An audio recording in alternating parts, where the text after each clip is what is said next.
फैजाबाद धरना नजरसानी केस में supreme court का हुकूमती फैक्ट फाइंडिंग कमेटी पर अदम इत्मीनान का इजहार। चीफ जस्टिस ने कहा टीओआर्स के जरिए ही तमाम लोगों को बरी कर दिया गया। कहां लिखा है कि तहकीकात किस चीज की करनी है? तहकीकात सैलाब की करनी है या किसी और चीज की? वाज़ेह करें कमेटी की कानूनी हैसियत क्या है? कमेटी के कयाम की दस्तावेज का कागज का टुकड़ा है और कागज के टुकड़ों से पाकिस्तान नहीं चलेगा।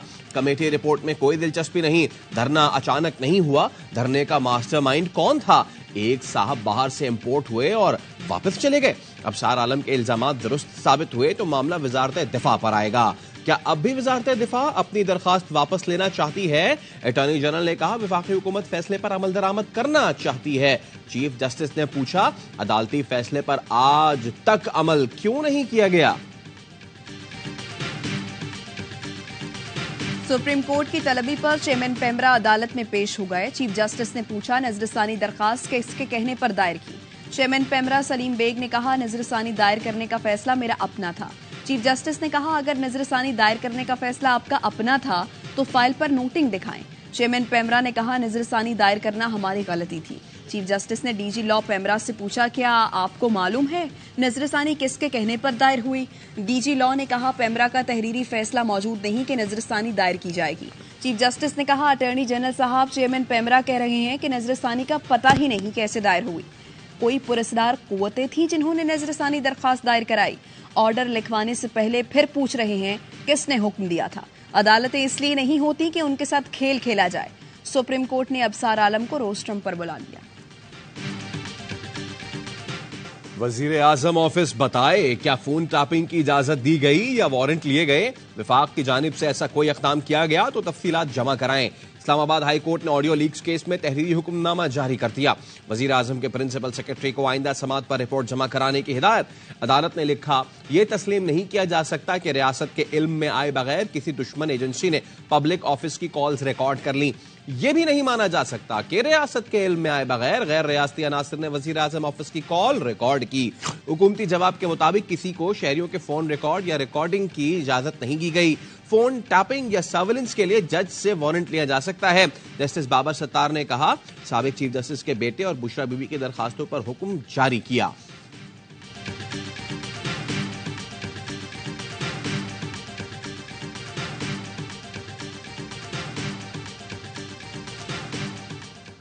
गाजा एक कब्रिस्तान का एक नमूना पेश कर रहा है। 222 स्कूलों को तबाह किया गया है। 1,80,000 के करीब मकानात को भी तबाह किया गया है। कोई 35-36 इसराइली अटैक्स वहां पे क्लिनिक्स और हॉस्पिटल पे हो चुके हैं। मजलूम फलस्तीनियों से यकजहती और इजरायली मजालिम के खिलाफ सेनेट में करारदाद मंजूर। गजा में फौरी जंगबंदी का मुतालबा। निगरान वजीर खारिजा जलील अब्बास जलानी ने कहा 7 अक्टूबर से फलस्तीन पर जुल्म सितम के पहाड़ ढाए बाए जा रहे हैं। इसराइल ने आलमी कवानीन के साथ इंसानी हुकूक की भी खिलाफ वर्जी की। फौरी जंगबंदी का ऐलान किया जाए।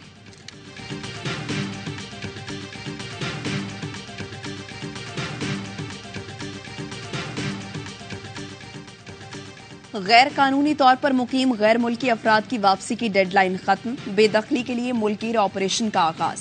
कोई पाकिस्तानी गैर कानूनी तारिकीन वतन को पनाह देने में मुलव्वस पाया गया तो सख्त एक्शन होगा। निगरान हुकूमत ने खबरदार कर दिया।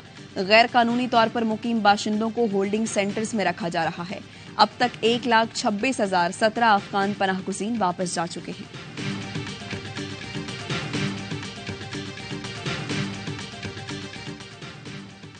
आशियाना इकबाल हाउसिंग रेफरेंस में शहबाज शरीफ की बरियत की दरखास्त पर फैसला महफूज।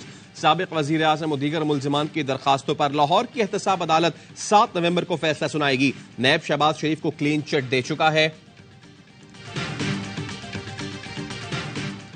IMF से मुज़ाकरात का आगाज कल होगा। पहले मरहले में डेटा शेयरिंग की जाएगी। पाकिस्तान ने तमाम अहदाफ हासिल कर लिए। डीजल पर लेवी 55 से बढ़ाकर 60 रुपए की गई। गैस की कीमतें बढ़ाकर अहम तरीन हदफ भी हासिल कर लिया गया।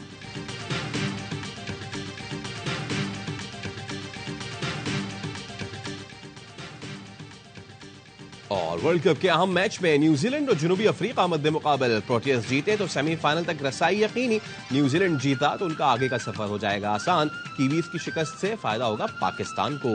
मेगा इवेंट के तमाम मैचेस देखिए ए स्पोर्ट्स पर बराह रास्त।